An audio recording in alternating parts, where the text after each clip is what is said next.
Bonjour, monsieur le directeur. Bonjour, monsieur Kofi. Asseyez-vous, s'il vous plaît.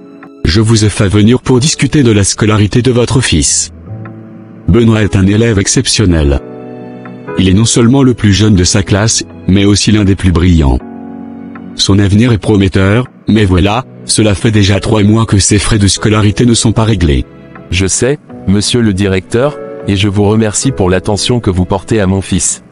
La vérité, c'est que la situation est difficile en ce moment. Mon commerce ne marche plus comme avant, et j'ai du mal à joindre les deux bouts. Je comprends vos difficultés, et croyez-moi, cela me peine de devoir envisager son exclusion. Mais vous savez aussi que l'école a des charges à couvrir. Je le comprends parfaitement. J'ai fait quelques démarches pour trouver un prêt, mais rien n'a encore abouti. Je vous demande juste un peu de temps, Benoît mérite de continuer. Honnêtement, je ne veux pas voir cet enfant quitter l'école. Son intelligence est un don, et ce serait un immense gâchis. Mais je dois aussi respecter les règles de l'établissement. Donnez-moi encore un mois, monsieur le directeur. Juste un mois, je ferai tout ce qui est en mon pouvoir pour payer. Très bien, monsieur Kofi. Je vous accorde ce délai. Mais passé ce délai, il faudra impérativement régler la situation. Merci infiniment, monsieur le directeur. Que Dieu vous bénisse. Merci. Et dites à Benoît de continuer à bien travailler. Moi, c'est Benoît. Ce film est un résumé de ma vie et celle de ma famille. Nous avons traversé une période très difficile, des personnes qui sont censées nous aimer sont devenues en danger pour notre vie. C'est une histoire remplie d'émotions. Veuillez rester jusqu'à la fin pour découvrir ce que nous avons traversé. Kofi, ça fait un bail, comment va la famille? Ça va, mon frère. Georges, je suis venu te voir, parce que je traverse une période très difficile. Dis-moi, qu'est-ce qui se passe? C'est Benoît, son école menace de l'exclure parce que je n'ai pas encore pu payer ses frais de scolarité. Tu sais que je fais tout pour lui offrir un avenir meilleur, mais mon commerce ne marche plus comme avant. Les clients se font rares, et les dettes s'accumulent. Je comprends, c'est une situation compliquée. Je suis venu te demander de l'aide, Georges. Juste un peu d'argent pour payer l'école en attendant que mes affaires reprennent. Dès que j'aurai fait quelques ventes, je te rembourserai. Kofi, crois-moi, si j'avais de l'argent disponible, je t'aiderais sans hésiter. Mais en ce moment, mon entreprise traverse aussi une période difficile. Les charges sont lourdes, les fournisseurs exigent leur paiement, je dois gérer trop de choses à la fois. Je comprends, Georges, mais c'est de Benoît qu'il s'agit. Cet enfant est brillant, il a un avenir prometteur. Si je ne trouve pas l'argent à temps, il sera renvoyé, et ça, je ne peux pas l'accepter. Je sais à quel point Benoît est un garçon exceptionnel. Mais crois-moi, je suis aussi dans une impasse. Si je t'aide aujourd'hui et que ça met mon entreprise encore plus en difficulté, je risque de ne plus pouvoir aider personne demain. Donc tu ne peux vraiment rien faire? Même un petit montant, juste pour éviter son expulsion? Je suis désolé, Kofi. Je ne peux pas. D'accord, merci quand même, Georges. Courage, Kofi. J'espère que les choses vont s'arranger pour toi. Le soir, Benoît est à la maison, à table avec sa maman, pour prendre le dîner. Son visage n'est pas souriant comme d'habitude. Sa maman a préparé sa nourriture préférée. Benoît était censé être en joie, mais sa maman a remarqué que son fils n'est pas du tout contente. Mon bébé, tu es bien silencieux ce soir. Quelque chose te tracasse? Non, enfin, si. Dis-moi ce qui ne va pas, mon fils. Demain, on a un cours pratique en informatique, c'est l'un de mes cours préférés. Mais je sais que je ne pourrai pas y assister. Pourquoi dis-tu ça? Benoît? Parce que je suis sûr que le directeur va me renvoyer demain matin à cause des frais de scolarité, et je ne pourrai pas rester en classe. Écoute-moi bien, mon fils. Ne perds pas espoir. Ton père et moi ferons tout ce qui est en notre pouvoir pour que tu ailles à l'école demain. Avant que tu ne partes, on aura trouvé une solution. Tu es sûr, maman? Oui, mon fils. Dieu ne nous abandonnera pas. Mange tranquillement et dors en paix. Laisse-nous nous occuper de ça. Benoît hoche lentement la tête, essayant de croire aux paroles de sa mère. Mais au fond de lui, une peur demeure.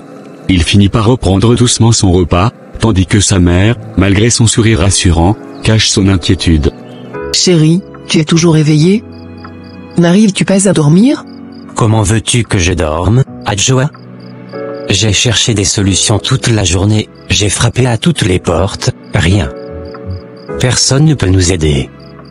Et demain matin, Benoît risque d'être renvoyé? Je sais que c'est difficile, mon mari, mais il ne faut pas perdre espoir. J'ai l'impression d'échouer, Benoît compte sur moi, et je ne peux rien faire pour lui. C'est un enfant brillant, il mérite mieux que ça. J'ai parlé avec mon frère, Jules, il m'a dit qu'il vient à Lomé demain pour une réunion. Il a promis de passer nous voir. Je suis sûr qu'il pourra nous aider, même un peu. Adjoa. Pourquoi as-tu parlé de notre situation à Jules? Ce sont nos problèmes, pas ceux de ta famille. Kofi, on traverse une période difficile. Si quelqu'un peut nous aider, pourquoi refuser? Parce que c'est ma responsabilité en tant que père. Ce n'est pas à ta famille de régler ça. Je refuse qu'on dise que je ne suis pas capable de prendre soin de ma maison. Mon amour, ce n'est pas une question de fierté. Ce n'est pas le moment de penser à ce que les gens vont dire. On parle de Benoît, de son avenir. Si Jules peut nous aider, alors acceptons-le. Je veux juste être un bon père. Tu es un bon père, Kofi. Un père qui fait tout son possible pour son fils. Mais parfois, on a besoin d'un coup de main. Ce film que vous regardez est le fruit d'un grand travail, que nous avons pris des heures pour réaliser. Alors, pour nous soutenir, likez la vidéo, et mettez dans les commentaires, Dieu est grand. Ça ne vous prendra que quelques secondes. Merci. Allô, grand frère. Tu es déjà là? Oui, je viens d'arriver. Je suis à l'hôtel Palm Beach, mais je n'aurai pas le temps de passer chez vous. Peux-tu venir me voir rapidement? Bien sûr. J'arrive tout de suite. Adjoa se précipite pour se rendre à l'hôtel Palm Beach, pour rencontrer son frère Jules, qui est venu du Ghana, pour une conférence à Lomé.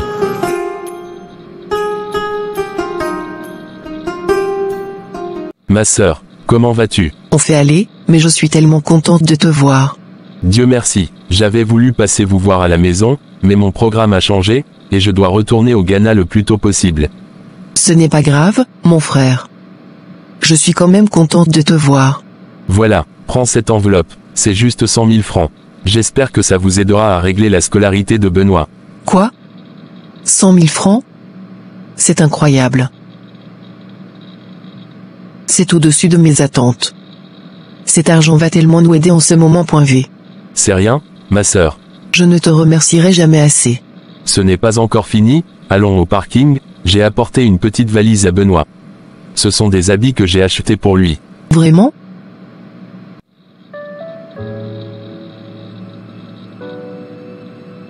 Bon retour à toi. Encore une fois, merci. Adjoa, très émue, remplie de joie, car elle vient de trouver une solution pour son pauvre fils, alors elle a paix dans la maison. Mais, cette paix, ne va pas durer longtemps.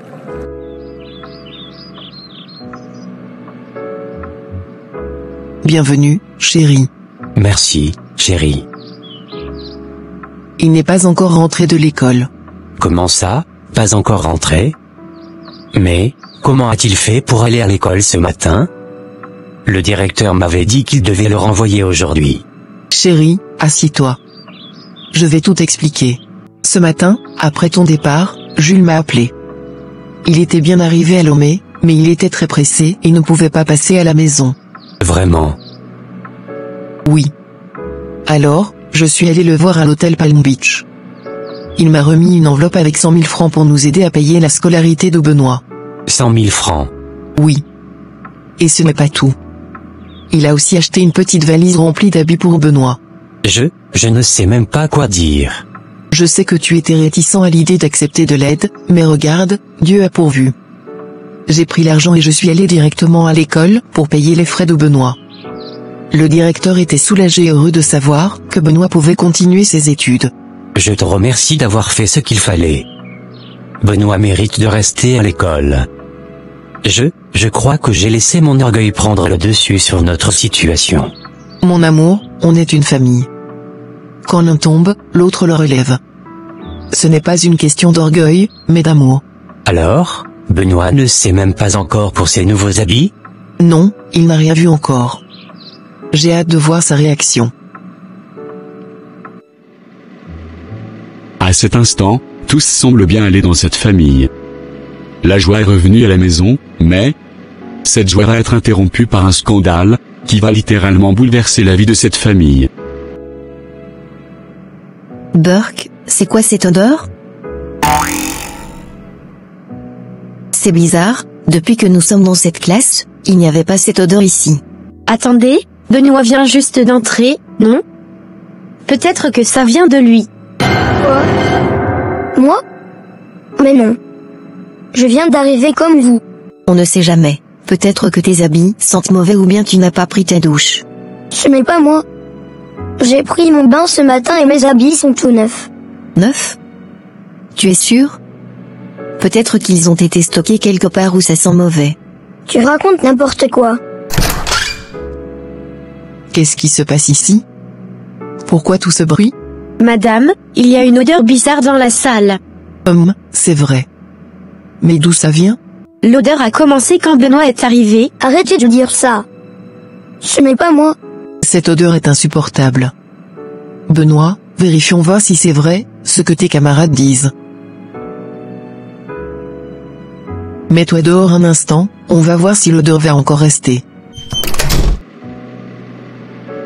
Et voilà, l'odeur qui disparaît d'un seul coup. C'est bizarre.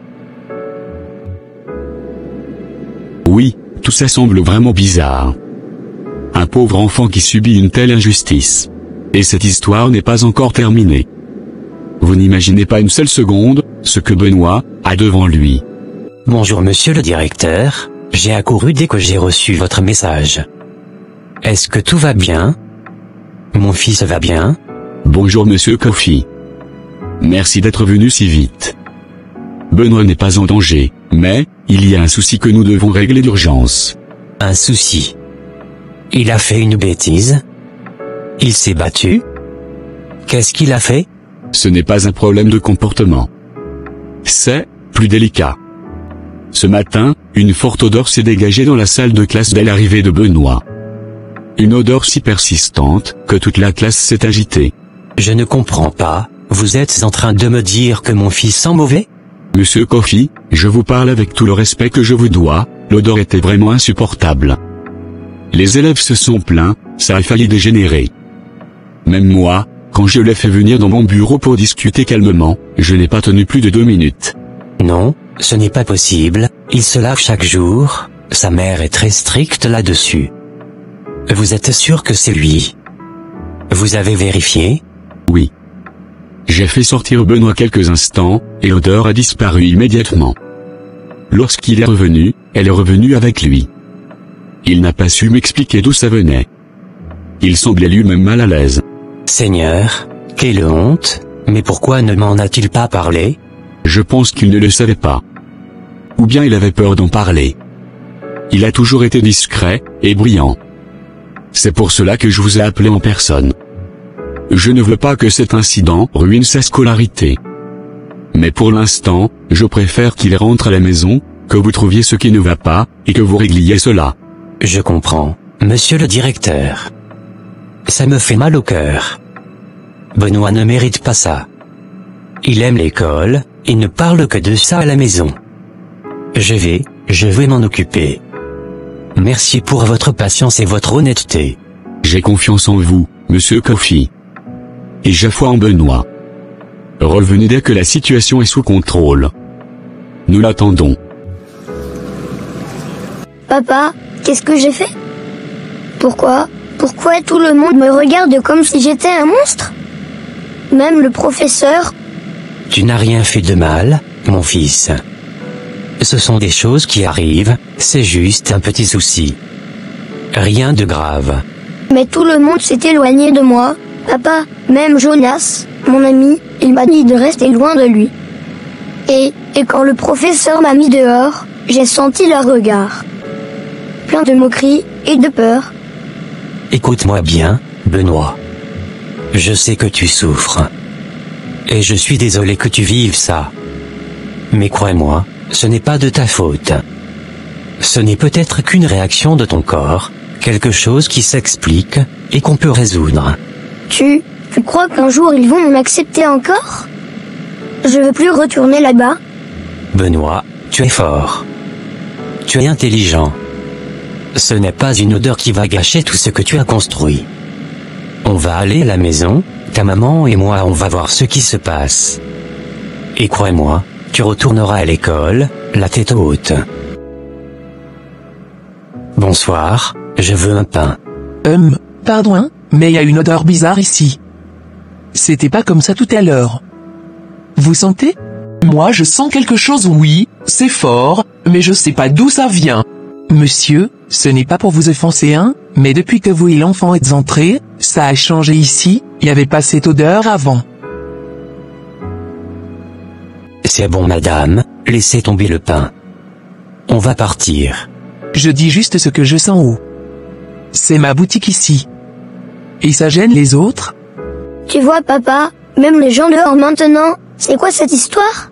Viens, on rentre. On va résoudre ça. Je te le promets. Vous êtes déjà là? Benoît, tu n'avais pas cours jusqu'à 17h aujourd'hui? Et, tu vas où comme ça? Tu ne dis rien? Kofi, qu'est-ce qu'il a? Pourquoi il rentre si tôt? Il est malade? Non, pas malade. Mais on a eu un gros souci à l'école. Quel genre de souci? Le directeur m'a fait appeler. Apparemment, il y avait une forte odeur dans la classe. Tout le monde pense que ça vient de Benoît. Même le professeur l'a fait sortir, et l'odeur a disparu.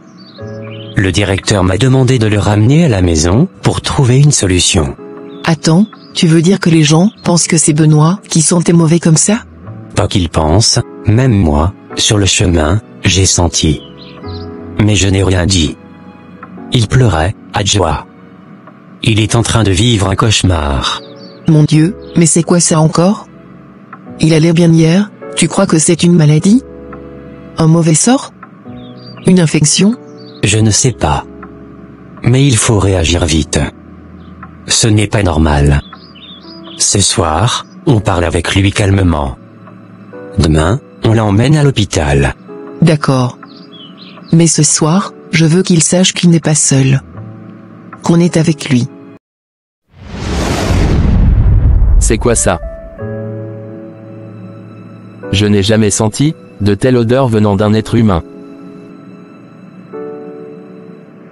Alors docteur? Qu'est-ce qu'il a? Vous avez trouvé ce qui cause cette odeur? Honnêtement, c'est ce qui me rend perplexe. Tous les examens sont normaux. Aucun organe endommagé, aucune infection, pas de tumeur, même pas de fièvre. L'enfant est en parfaite santé. Mais, alors pourquoi cette odeur? Même moi je l'ai senti. C'est insoutenable. Justement, cette odeur est réelle. Je l'ai constaté moi-même quand il est entré dans la salle d'examen. Mais scientifiquement, je ne vois rien dans son organisme qui puisse l'expliquer. C'est comme si, ça ne venait pas de l'intérieur. Ou pas d'une cause médicale connue. Donc, vous me dites que mon fils souffre d'un problème, qu'on ne peut pas expliquer? Pour le moment, oui. C'est un cas extrêmement rare. Il existe un centre spécialisé à Lomé, plus orienté vers les troubles métaboliques et génétiques. Je vous conseille vivement d'y aller. Peut-être qu'ils auront des moyens plus poussés pour comprendre ce qui se passe. Et s'ils ne trouvent rien non plus? Alors, il faudra peut-être envisager une autre piste. Docteur, je suis fatigué. Mon fils est rejeté, humilié, et moi je ne sais même pas comment l'aider.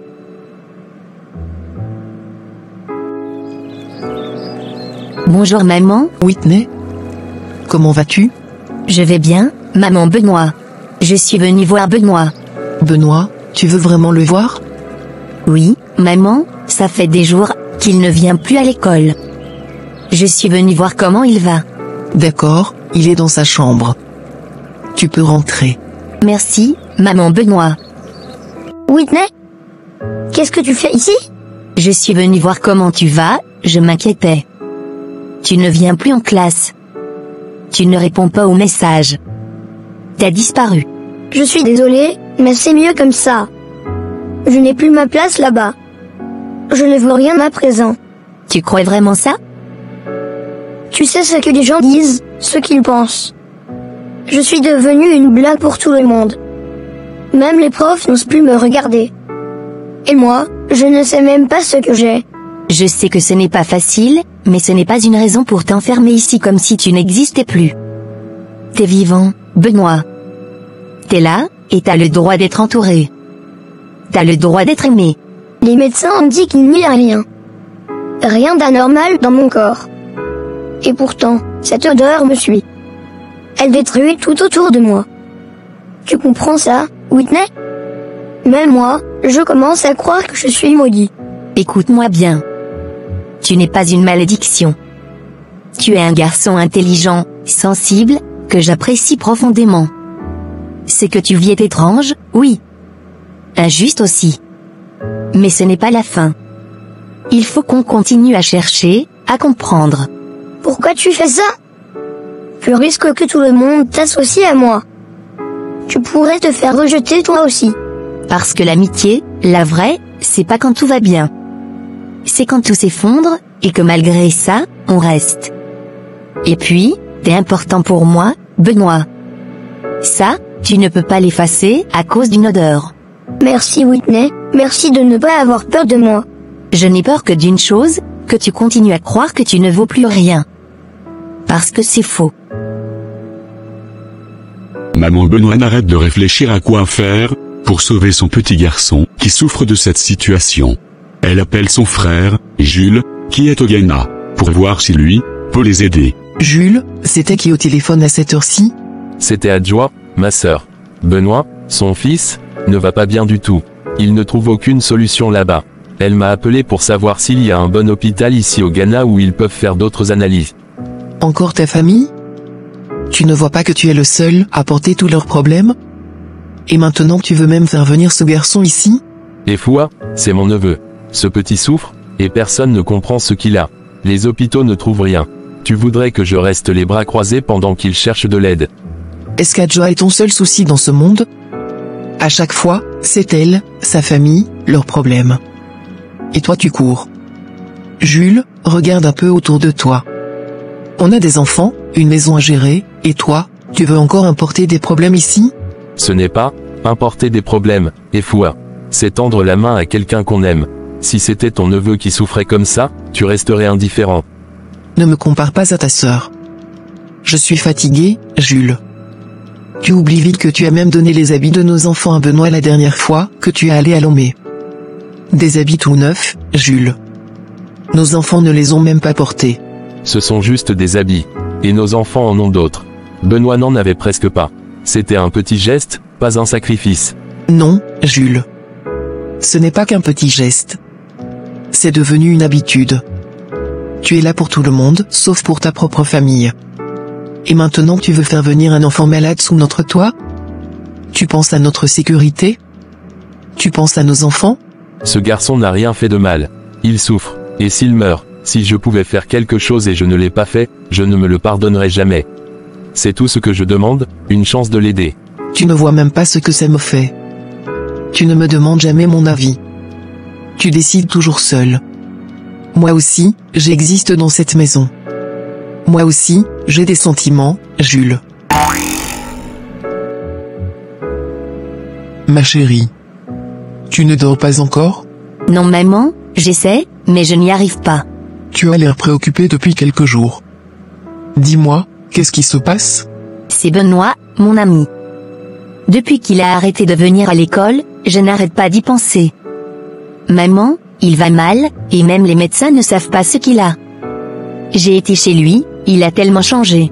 Oh, c'est ce garçon dont tu m'as parlé l'autre jour? Celui qui sentait mauvais en classe? Sa situation s'est empirée? Oui. Il ne sait plus quoi faire. Et moi je me sens impuissante, je voudrais l'aider, mais je ne sais même pas comment. Ma chérie, parfois, il y a des choses que la médecine ne peut pas expliquer. Mais Dieu, lui, voit plus loin que les analyses. Tu sais ce qu'on va faire? Quoi, maman? Tu vas l'inviter à venir à l'église avec nous dimanche.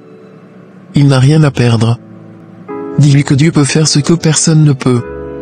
Peut-être que ce qu'il traverse a une origine spirituelle. Dieu peut lui tendre la main. Oui, tu as raison. Il faut qu'il vienne. Même s'il est découragé, je vais insister. Je vais prier pour lui aussi. Voilà. C'est ça, ma fille. C'est ça la vraie amitié. Être là, même quand tout va mal. Maintenant, repose-toi. Demain, tu auras besoin de force pour être un rayon de lumière dans sa vie. Seigneur, fais quelque chose pour lui, s'il te plaît. Il t'a rappelé, ton frère? Non. Je lui ai parlé hier matin, et il m'a promis de rappeler dans la journée. Il m'a dit qu'il allait voir ce qu'il pouvait faire pour nous, mais depuis, plus rien. J'ai même essayé de le joindre à plusieurs reprises, il ne décroche pas. Peut-être que, j'ai trop dérangé. Peut-être que j'aurais dû me taire. C'est ma faute, Adjoa, tout ça, c'est à cause de moi. Ne dis pas ça, Kofi. Ce n'est pas le moment de se culpabiliser. On est dans la même barque. On essaie juste de sauver notre fils. Mais regarde, même ton propre frère, il évite les appels. Je le connais. Même s'il est souvent tiraillé, Jules a bon cœur. S'il peut faire quelque chose, il le fera. Mais, j'avoue que son silence me fait peur. J'ai l'impression qu'on tourne en rond. On cherche des réponses, et on ne trouve que du silence, des regards gênés, de la honte.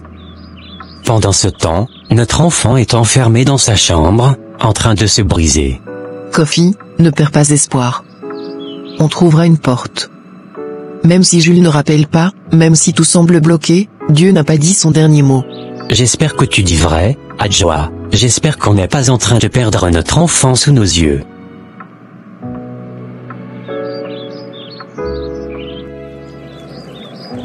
Benoît, comment vas-tu aujourd'hui?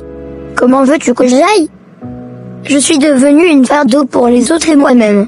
Tu n'es pas un fardeau, Benoît. Tu traverses juste une saison difficile, et je voulais te dire quelque chose d'important. Je t'écoute. Dieu ne nous abandonne pas, même dans les ténèbres. Il est plus proche de nous dans la douleur que dans la joie. Ce que tu vis, ce n'est pas la fin de ton histoire.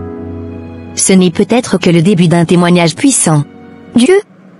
S'il m'aimait vraiment, est-ce qu'il me laisserait pourrir vivant pendant que tout le monde me rejette? Même à la boutique, même à l'école, même dans ma propre maison, je fais honte. Tu sais, parfois Dieu permet des épreuves qu'on ne comprend pas pour nous écraser, mais pour révéler quelque chose. Sa puissance se manifeste là où tout espoir humain s'arrête. Si tu savais combien il t'aime, tu n'en douterais plus. Mais si je vais à l'église comme ça, Whitney, tu sais ce qui va se passer. Tout le monde va se retourner, se moquer, s'éloigner. Je ne veux pas encore subir ça, surtout pas dans la maison de Dieu. Écoute, si Dieu t'a gardé en vie jusqu'ici, ce n'est pas pour t'humilier encore plus, c'est pour te libérer. Ne regarde pas les gens. Viens pour Dieu, pas pour eux. Et puis, je serai là, à tes côtés. Je ne te lâcherai pas. Tu es vraiment incroyable, Whitney. Merci, je vais y réfléchir.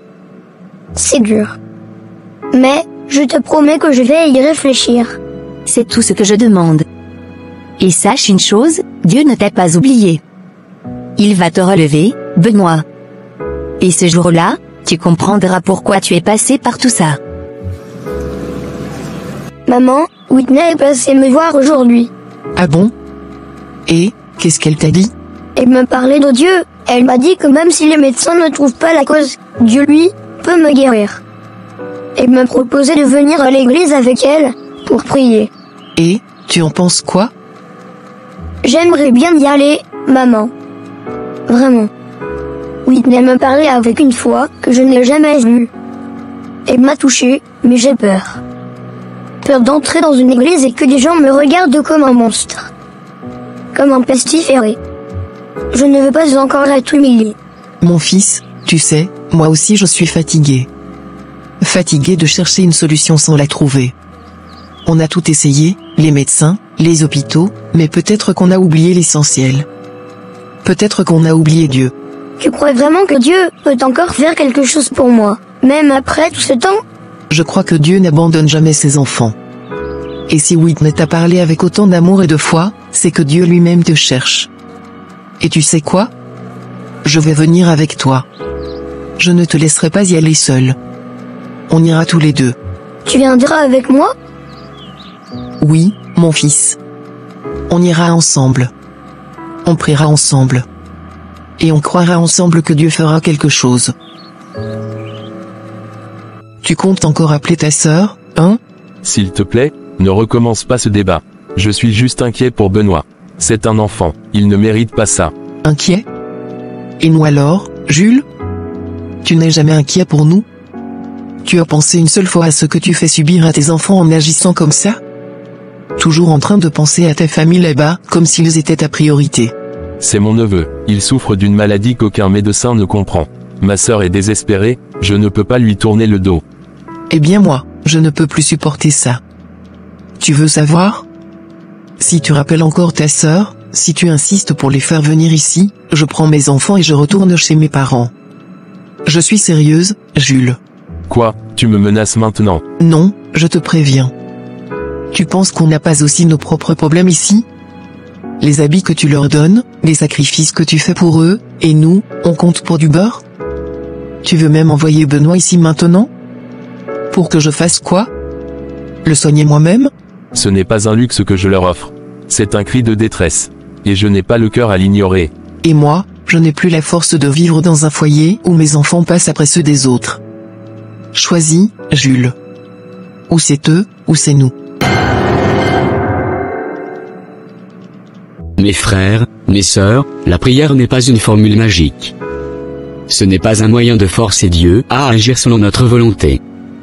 La vraie prière, c'est un acte de foi, une preuve de confiance.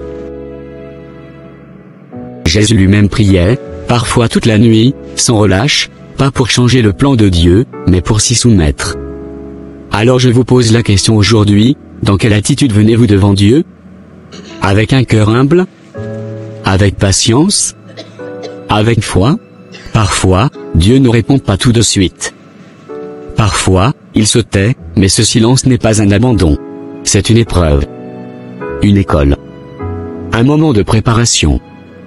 Car le temps de Dieu est toujours le meilleur. Alors si tu traverses une épreuve aujourd'hui, ne fuis pas. Ne baisse pas les bras. Prie. Et attends. Car ce que Dieu prépare est plus grand que ce que tu demandes. Et depuis ce jour, notre vie a changé. On ne comprend pas. On a tout essayé. Même les médecins disent qu'il n'y a rien. Mais cette odeur, cette honte, elle le détruit à petit feu. Et moi, je ne sais plus quoi faire. Ma sœur, il y a des souffrances qui dépassent l'entendement humain. Mais rien, je dis bien rien, n'échappe au regard de Dieu. Ce que vous vivez est spirituel. Ce que Benoît traverse, est plus profond que le visible. Je ne dis pas que vous avez fait quelque chose de mal. Mais parfois, des malédictions anciennes, des péchés oubliés, ou même des attaques spirituelles cherchent à briser une destinée. Mais, que devons-nous faire, pasteur? Dites-moi. Vous devez chercher la face de Dieu. Avec tout votre cœur. Pas pour qu'il agisse seulement, mais pour qu'il vous révèle sa vérité. Je vous propose 3 jours de prière et de jeûne. 3 jours pour vous humilier devant le Seigneur, confesser tout ce que vous ignorez peut-être, et demander sa grâce divine. Nous vous accompagnerons. Vous ne serez pas seul. Mais ce combat ne se gagnera pas par la peur ou le doute, il se gagnera à genoux. Merci, pasteur, merci. Nous allons le faire. Je vous en supplie, ne nous abandonnez pas. Dieu est avec vous. Maman Whitney. Je tiens à vous féliciter pour l'aide que vous nous apportez. De rien, ma sœur. Nous sommes tous des enfants de Dieu, et nous devons prier les uns pour les autres. C'est aujourd'hui la fin de la prière, donc nous irons voir le pasteur ce soir. Dieu a déjà fait son travail.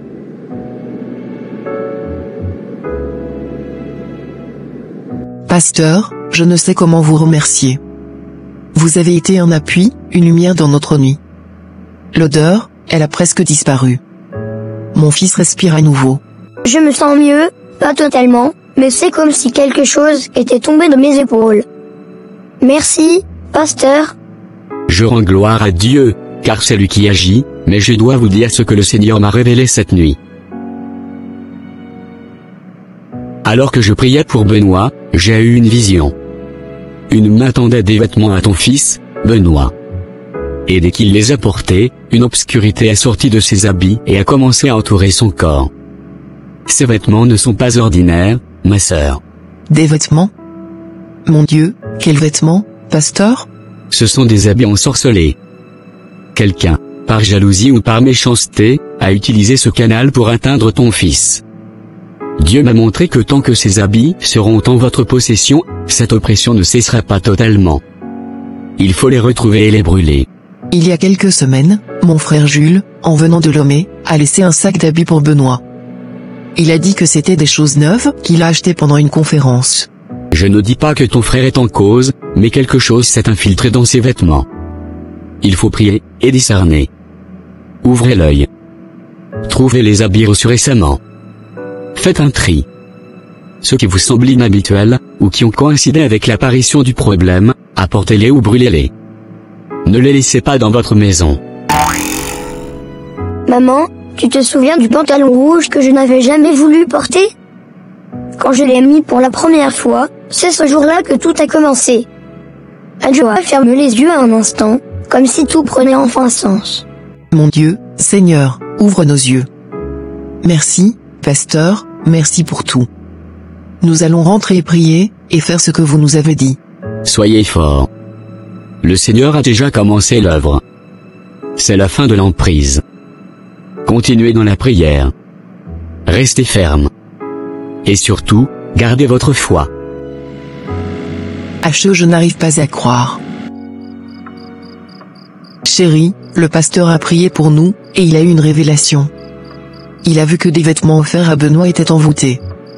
Il nous a demandé de les retrouver et de les brûler. Des vêtements? Quels vêtements? Qui a donné ces vêtements? Les habits que mon frère Jules avait laissés pour Benoît, quand il est venu à Lomé. C'est pas possible. Donc ton frère, ton propre frère voulait tuer notre fils? Ils sont trop méchants dans vos familles, Adjoa. Trop méchants. Je vous ai toujours dit que ces gens ne nous veulent pas du bien.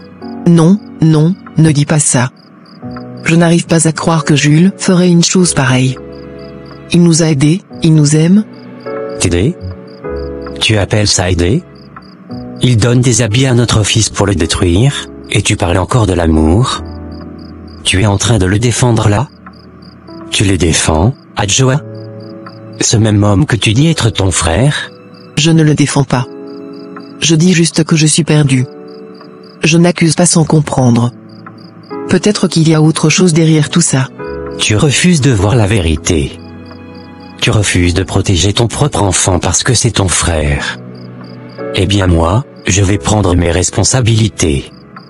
Je vais l'appeler, je vais lui parler. Je vais lui dire que je sais tout. S'il te plaît, pas dans la colère. Ce n'est pas le moment de faire des accusations. On doit chercher à comprendre, pas créer un autre conflit. Comprendre? Je n'ai rien à comprendre. Mon fils aurait pu mourir. Et aujourd'hui, je réalise que je n'ai jamais eu de famille. Juste des gens déguisés,